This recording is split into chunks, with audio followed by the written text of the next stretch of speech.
Berulang kali saya sampaikan bahwa ketika melakukan pemupukan, semua pupuk itu sama untuk semua jenis tanaman.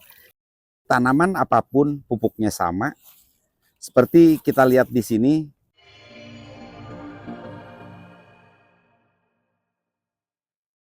Assalamualaikum warahmatullahi wabarakatuh. Salam sehat untuk kita semua. Pemirsa, pada kesempatan sekarang, saya ingin mempraktekkan dari apa yang kemarin sudah disampaikan tentang pemupukan. Pertama, bahwa untuk membedakan pemupukan itu yang lebih berpengaruh adalah tentang fase pertumbuhan dan fase pembuahan. Jadi tanaman apapun pupuknya sama. Seperti kita lihat di sini, kita akan praktekkan bagaimana untuk melakukan pemupukan di fase generatif. Ini contohnya adalah timun suri. Kemudian yang ini adalah melon yang sudah mulai berbuah. Bisa kita lihat di sini. Kemudian sekaligus ada yang sedang berbuah juga adalah tomat. Untuk aplikasi pupuk fase generatif saat ini, dari 3 jenis tanaman yang sekarang memasuki fase generatif, akan kita lakukan pemupukan dengan pupuk yang sama untuk fase generatif. Seperti biasa, saya dibantu Mas Dika untuk melakukan pemupukannya. Mas Dika, pupuk yang digunakan Grower untuk NPK-nya grower ya. Ini untuk grower itu grade fertilizernya, komposisinya 15, 9, 20. 15, 9, 20. Jadi yang tinggi itu N dengan kaliumnya ya. Ini plus TE, Pak. Ya, ada TE juga. Nah, harapan kita dengan pupuk ini pohon atau buahnya akan semakin besar, prosesnya lebih cepat, sekaligus kaliumnya tinggi itu akan memperbaiki kualitas buahnya. Jadi pupuk ini kita gunakan NPK grower dan sekaligus yang Saka ya, untuk generatif dari pupuk Suma. Tujuannya adalah untuk melengkapi semua unsur-unsur yang dibutuhkan tanaman ketika fase generatif. Ini airnya berapa liter Mas Dika? 15. 15. Jadi untuk yang growernya mau digunakan berapa sendok? Kasih 7 sendok, Pak. Kasih 7, berarti 1 sendok 2 liter ya. Karena udah masa pembuahan, ini kita naikkan dosisnya. Jadi airnya 15 liter, kemudian kita campurkan dengan NPK sebanyak 7 sendok. Jadi kurang lebih 1 sendok itu 2 liter. Nah, sedangkan untuk pupuk Suma Sakanya ini kita kasih 2 sendok. Karena bisa 2 sendok itu untuk 1 tangki yang 16 liter Mas Dika. Jadi cukup 2 sendok seperti ini. Nah, diharapkan dengan Saka ini kebutuhan unsur-unsur lainnya akan terpenuhi. Selain NPK, memang lebih kecil dia dibanding dengan yang di grower, tapi unsur second makro dan unsur mikronya sangat lengkap.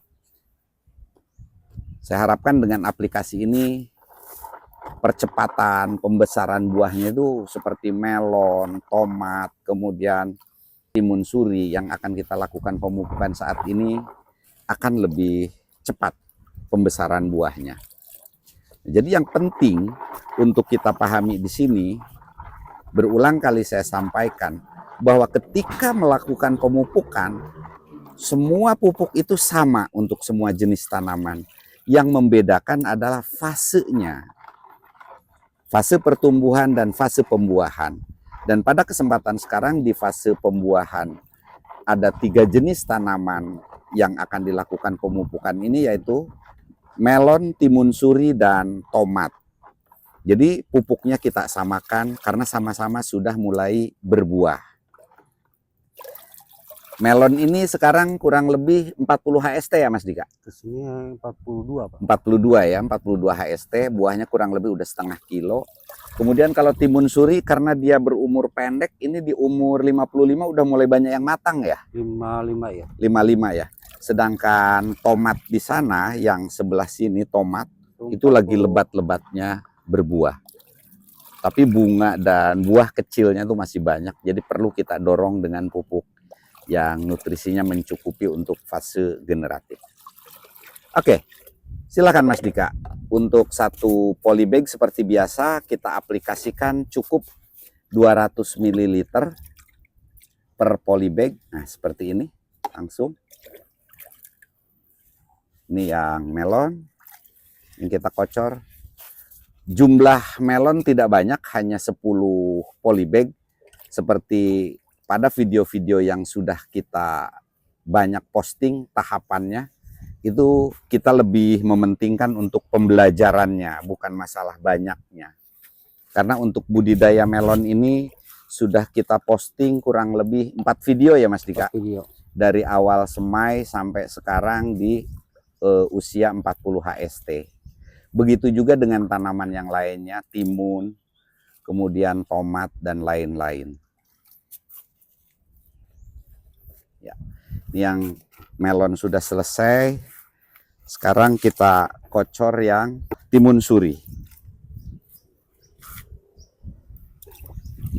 Nah, timun suri udah mulai buah. Bahkan kemarin udah ada yang matang 2 ya Mas Dika? 3 semuanya Pak. 3 ya udah matang. Jadi ini satu pohon tidak teratur buahnya berapa, makanya tidak terlalu besar. Jadi satu polybag ada 2 pohon dan satu pohonnya bisa menghasilkan 3-4 butir. Kita biarkan aja. Kalau kita lihat di sini di dalam udah nggak kelihatan seperti ini, pada kuning. Dan ini juga bisa kita lihat pada kuning.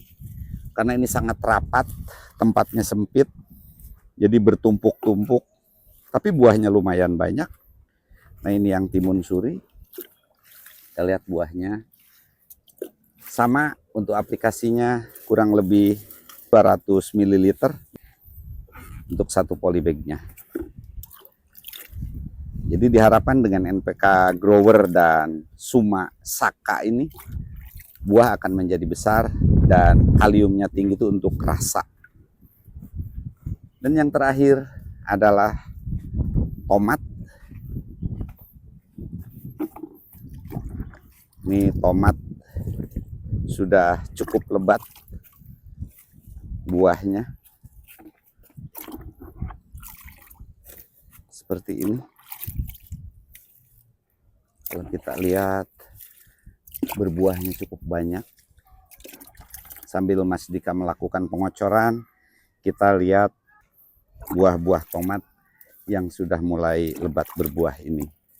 Nah, jadi intinya bahwa untuk pemupukan itu lebih ke fase tanamannya. Tinggal memisahkan 2, yaitu vegetatif dan generatif. Adapun aplikasi pupuk itu bisa kita samakan. Sebagaimana yang sudah saya sampaikan dalam teori atau penjelasan. Jadi semua pupuk untuk tanaman itu sama, pupuk apapun yang diaplikasikan, kemudian tanaman apapun yang kita pupuk, bahwa yang paling penting adalah pahami fasenya. Hanya ada 2 fase, yaitu pertumbuhan dan pembuahan. Jadi kembali lagi saya katakan, pupuk apapun, tanaman apapun, pupuknya sama. Yang membedakan adalah fase pertumbuhannya. Mungkin itu yang dapat saya sampaikan untuk pemupukan di fase generatif ini. Demikian, kurang lebihnya saya mohon maaf. Billahi taufik wal hidayah. Assalamualaikum warahmatullahi wabarakatuh.